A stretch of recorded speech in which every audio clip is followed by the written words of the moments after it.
Hi guys, and welcome to another video, and welcome to the QPR vs Sunderland match review. So Sunderland got themselves another 3 points, this time away from home, down at QPR. A brilliant 3-1 win against 10 men of QPR, and I'll start on that because, my God, they were dirty as hell. I swear, they did their pre-match preparation in a fucking wrestling ring. I tell you what, that was shocking in terms of some of the challenges that they were putting about. I mean, obviously, football won in the end, but that's what you get when you play an Ainsworth side. But we will get into the game. With the starting 11, we had Patterson in goal. Huggins started. I didn't know up until, I don't think many of us knew that there was an issue with Sirkin until just prior to the game. Huggins starts on the left-hand side of defence. You had O'Nien and Bollard in the middle with Trey Hume on the right. Ekwa and Dhannoo in the middle. You had Barr on one side, you had Clark on the other, Job, and then you had Burstow making his first appearance for the club, starting up top. So getting into the game, I felt like we controlled it from the off, possession-wise. It was one of them where it was really nice football, but we kept getting to the final third and not creating too much. It was one of them where we were solely relying on sort of Clark to dip in from left to right, as he does, and getting some pretty long-range efforts off, and that was pretty much it. You know, it was one of them. I found that in that first half, large parts anyway, which I will get into, it's almost like we've learnt almost too well of how to play without a striker. So now that we have an actual striker on it, we don't really know what to do, because we kept getting into that final third, and then even though Burstow was making the other little run in behind, we're refusing to give it, or Burstow was just kind of pressing the last man, but there just wasn't enough movement. We become very, very static in that final third. We get there easily enough with some lovely football. Then everyone's sort of still Burstow's pressed against his man. You've got Barr pressed against his man, or Joe pressed against his man. Rather than making like come short for it or quickly do a little feint and then running behind. A couple of times, don't get me wrong, we did get in behind, but it was very, very rare. And he had to be incredibly patient against what was a well-organised defence in QPR. You have to give him that. But yeah, it was just that a little bit of creativity in that final third in the first half that I just thought lacked quite desperately.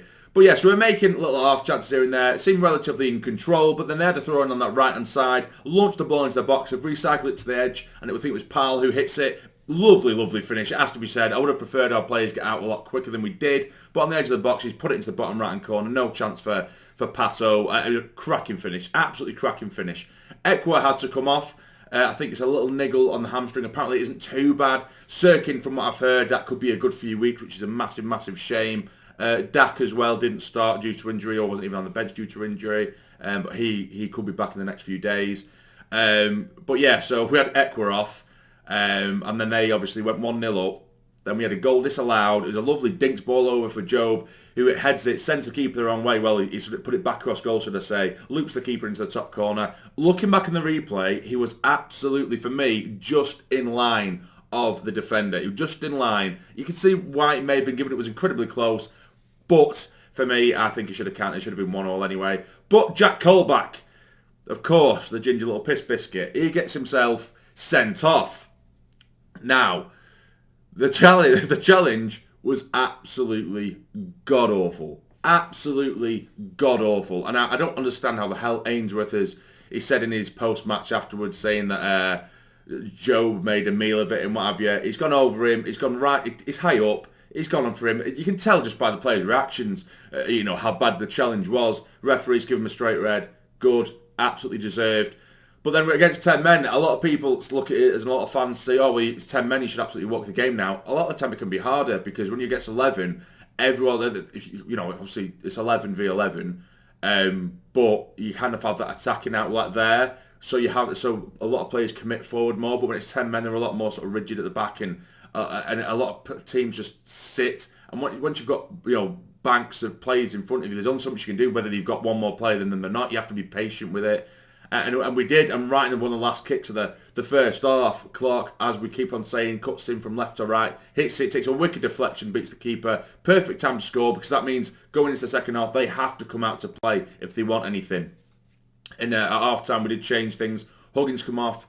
And we brought on, I think Pritchard came on anyway, earlier in the game to replace Ekwa. So yeah, it was Roberts that come on.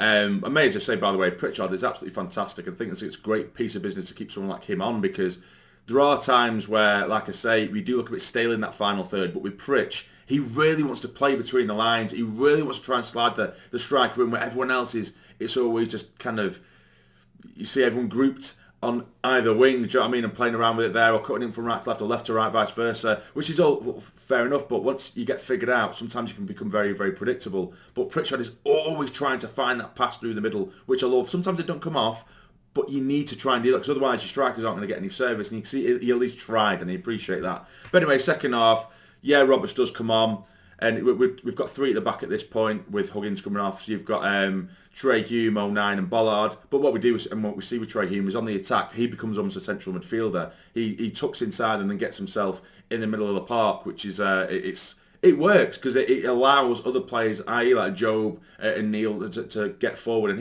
he can sit in there. It can prove to be dangerous maybe against a counter-attacking side, but going forward, it really does make sense. But we do find the equaliser. It's lovely football, interchanging play on the edge of the box. It's a little 1-2, finds back to Pritchard, one on the keeper, who's trying to slide it past Begovic, but Begovic does get a really good touch to the ball, but he can only touch it right into the path of Bollard, who slams it home with an empty goal to make it 2-1. He's going mental. The away fans are going crazy. Absolute scenes. Fantastic for the lad, buzzing for him, deserves it. He's a cracking player, Dan Bollard. You know, and our defenders anyway throughout the game, phenomenal. Luke 09 as well. You know, we don't give him that lad enough credit, considering he isn't naturally a centre back. He's almost a Rolls Royce at this point.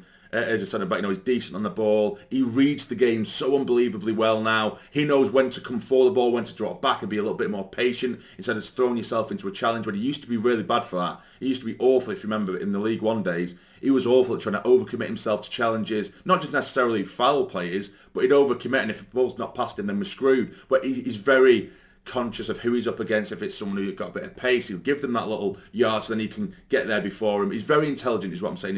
His game, all-round defensive game, has come on leaps and bounds, and I absolutely appreciate that. But then with the new lad, Alchiche, I think Alchiche, or Alchiche, I don't know how the hell to say it. I'm going to cut a deal, we'll say that. And he come on as well, and as did Hamia later on in the game. Massa Burstow was brought off.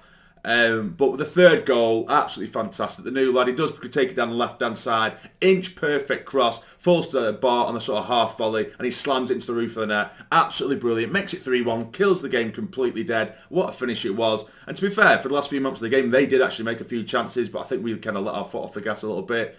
A couple of goal-mouth scrambles, which we managed to get away. But Hamia as well. And I will say, and I think some people take me the wrong way when I speak about him on social media, I think this lad looks like a player and a half. I think Hamia looks like a really, really good player. He looks dangerous. He's intelligent. You know, he uses his body well, good with his feet. All I was saying online, and what I have said online on social media, is that I do feel for the lad, because he has had a good 3 or 4, maybe even 5 clear-cut chances. I mean, clear-cut. Well, you'd expect him to score more often than not, but he hasn't, sadly. And I just think that once that one goal goes in, it'll be followed by a ton of them. Do you know what I mean? But at the minute, he just isn't going for him. Like the chance that he did have, ball played over to him, completely free header, 6 yards out. Begovic makes a good reaction save, but it was straight at him. It was like the other week when he had the chance, 1-1 with the keeper, and people say, "Oh, it's a great save by the keeper." But if you look at it on the replay, it was straight at him. It was just one of them where you just know he's a lot better than what he's showing. He's making the chances. You know, he had a good couple of chances, and he does look really, really good. I just need that goal. You need the ball to hit the back of the net at least once for him, and it will come. It will come. We have to be patient with him. I am being patient with him. Because obviously we're 3-1 up, and I was still like devastated for him because I just wanted the ball to hit the back of the net. But that's come to him, like I say, free header, pretty much straight at Begovic to make the reaction save. But there we go. It's 3-1. We've won the game 3-1 away from home. Brilliant. We're turning it around after the first couple of defeats. You know, we're starting to turn it around now. We're looking really good. We have plenty of different options in formations and systems, I think, now, which is very exciting to see as well. Got Blackburn on Wednesday, the game I will be going to. So if any of you guys do see us there, don't hesitate to say hi. It's always nice to see you guys. But that's going to be a really difficult game in itself. Blackburn, very, very good side. But our changing form is evident, and hopefully we can take that to Ewood Park and get ourselves another 3 points. But yeah, that's everything, guys. Hope you have enjoyed. If you have, hit the like button for me. It'd be massively, massively appreciated. Subscribe to the channel if you're not already to become a fully fledged member of the Sarny Army. But for now, you take care and stay jammy.